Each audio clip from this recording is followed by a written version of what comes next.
നിർത്തറ. ഈ സീനിൽ നീരെവിടുന്നു? ഈ സീൻ മാത്രമല്ല, ഈ കഥ തന്നെ ഇതേക്കണം നീറാശാനല്ലേ.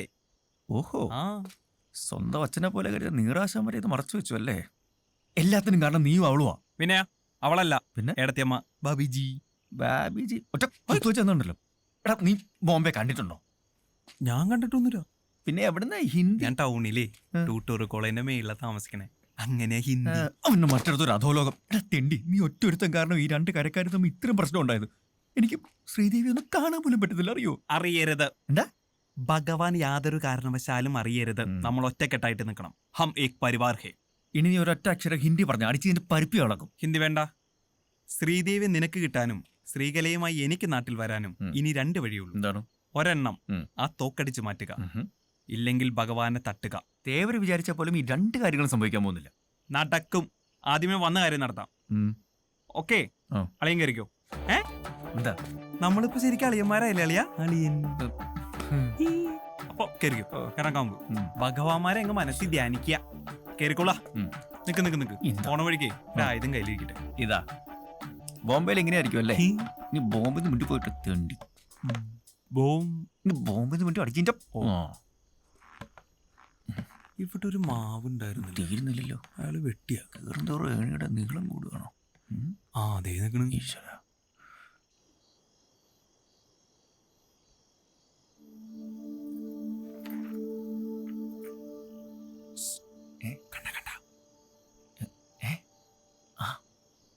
പുസ്തകം വായിക്കുക.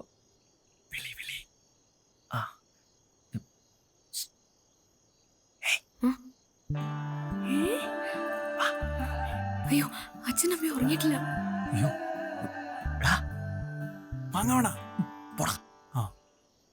അപ്പൊ തനിച്ചല്ലേ? ഏയ്, എല്ലാരും വന്നിട്ടുണ്ട്. ഞാൻ വിചാരിച്ച എന്നെ കാണാതെ കരഞ്ഞോണ്ടിരിക്കാന്ന്. പാട്ടും കേട്ട് ബോബനും മോളിയും വായിച്ച് ഹാപ്പി ആയിട്ട് ഇരിക്കല്ലേ? പൊക്ക അവിടുന്ന്. അച്ഛൻ വേറെ ആലോചനകൾ നോക്കുന്നുണ്ട്. ഏത് കാമുകന്മാരുടെയും പ്രതിസന്ധിയാടി അമ്മായിപ്പന്മാരുടെയും മാതിരി ഊള ആലോചനകൾ. നമ്പീശൻ അച്ഛന്റെ കൈ നോക്കി. ആയുർരേഖ നീളുന്നു, മകൾക്ക് ശുഭമംഗല്യം എന്നൊക്കെയല്ലേ? അല്ല, പിന്നെ അച്ഛൻ ആരെയോ കൊല്ലുന്നാ പറഞ്ഞ. ഈ തമാശ പറയാനാണോ എന്നെ കാണണമെന്ന് പറഞ്ഞു? അല്ല, ഇപ്പൊ വരാം. എന്തോ തരാനാണല്ലോ.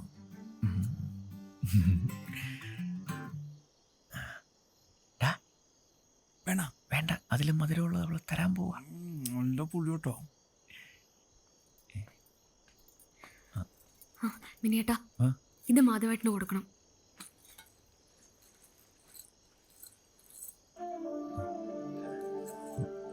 എന്താ?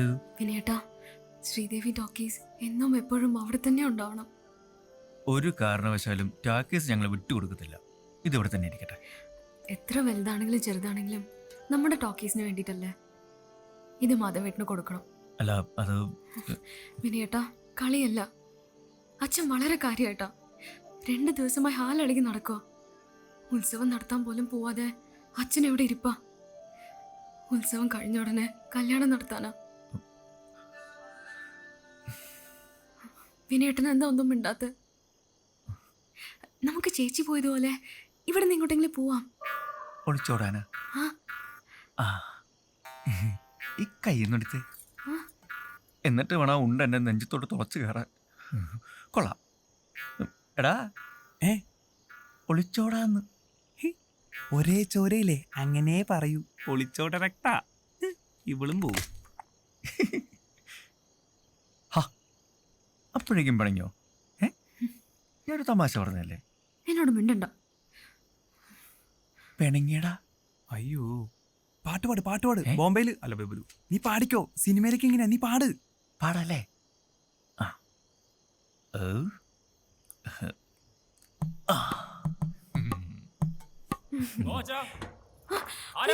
അച്ഛൻ എണീറ്റെന്നാ തോന്നേ. വിനയുടെ പൊക്കോ. അല്ല, ഓഹോ, എല്ലാ പെണ്ണുങ്ങളും ഇങ്ങനെയാണല്ലേ? ബജരംഗൻ ഇറങ്ങി ഓടടാ. നമ്മുടെ പേര് പറയുന്നത്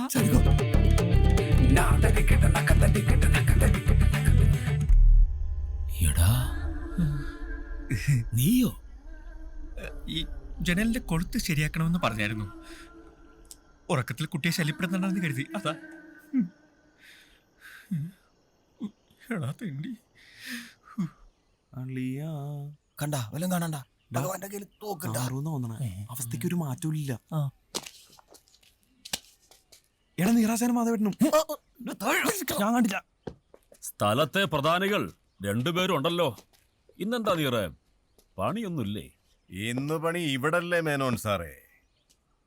നിങ്ങൾ നമ്മുടെ ചെക്കനെ എന്ത് ചെയ്തു? ഓ, അവന് വേണ്ടി വക്കാലത്ത് പറയാൻ വന്നിരിക്കും. ആ, പറയുന്നത് ശരിയല്ലെന്ന് അറിയാൻ മേനോൻ സാറേ. എന്നാലും ഈ ഒരു തവണത്തേക്കൊന്ന് ക്ഷമിച്ചൂടെ? ക്ഷമിക്കണം പോലും. കൊണ്ടുപോടാ അവനെ.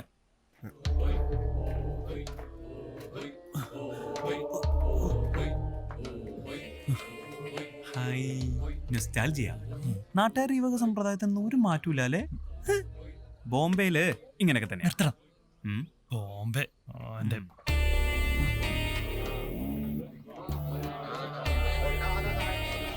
എടാ, വള്ളിയും തെറ്റി പുള്ളിയും തെറ്റി.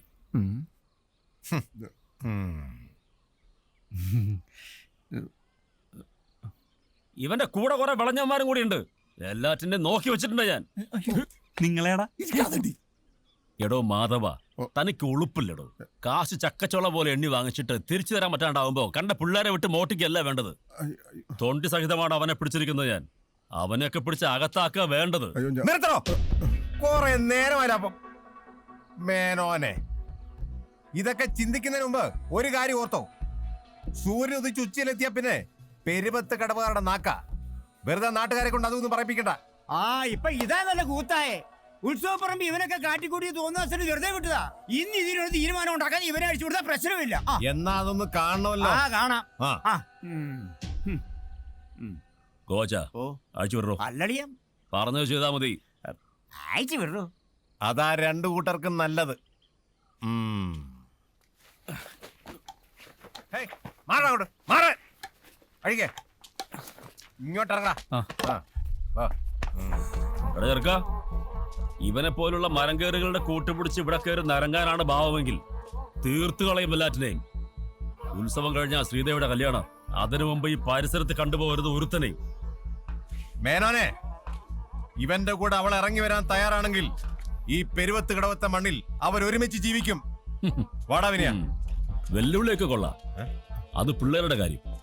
പക്ഷെ മാധവ, നമ്മുടെ കാര്യം മറക്കണ്ട. 8ാം ഉത്സവത്തിന് ഇനി അധികം നാളില്ല.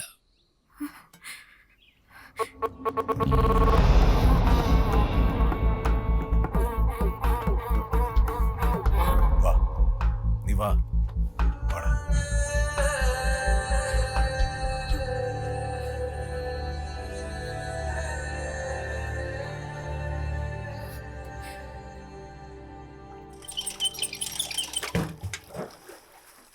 എന്റെ തലവിധി, അല്ലാതെ എന്ത് പറയാനാ? ഒരു തുണയില്ലാതെ രണ്ടെണ്ണത്തിനെ വളർത്തി ഇത്രയും വരെ എത്തിച്ചു. ഇതിനി അറിയാൻ ആരും ബാക്കിയില്ല. പോത്ത് പോലെ വളർന്നിട്ടും ഈ വീട്ടിൽ 2 മനുഷ്യജീവികൾ ഉണ്ടെന്നുള്ള കാര്യം അവൻ ഓർത്തില്ല. അതെങ്ങനെയാ? മര്യാദയ്ക്ക് പണിക്ക് പോകാൻ പറഞ്ഞാൽ അവനോട്ട് പോകത്തുമില്ല. സിനിമയും പാട്ടും കൂത്തുമായിട്ട് നടന്ന ജീവിതം തോലിച്ചോ? എന്തെങ്കിലും ഒരു വീണ്ടും വിചാരം ഉണ്ടായിരുന്നെങ്കിൽ ഇങ്ങനെ ഒരു തോന്നിവാസം ചെയ്യുമായിരുന്നോ? നിന്റെ താഴെ ഒരെണ്ണം ഉണ്ടെന്നുള്ളത് പോലെ നീ ഒന്നും ഓർത്തില്ലല്ലോടാ. അതെങ്ങനെയാ? നിനക്കൊക്കെ തിന്നിട്ട് എല്ലിന്റെ ഇടയ്ക്ക് നിന്റെ മുട്ടലാടാ ഇത്. എന്തോന്നാ വിനയ നിന്റെ വിചാരം? നീ വലിയ കൊമ്പത്തെ ഓഫീസറാണെന്നോ? 10 സെന്റ് ഭൂമി ഒരു ടാക്കീസിലെ പണിയും വെച്ചിട്ട് നാണം ഇല്ലടാ നിനക്ക്.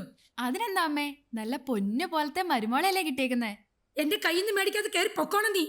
ഒരു ഉപദേശക്കാരി വന്നേക്കുന്നു. എന്റെ പൊന്നമ്മ ഒന്ന് നിർത്തോ? ഇത് വല്ല സ്വൈരികേടായല്ലോ. മനുഷ്യനെ ഇപ്പൊ ഞാനാണല്ലേടാ നിന്റെ സ്വൈര്യക്കേട്. നീ നിന്റെ ഇഷ്ടം പോലെ ആയിക്കോ.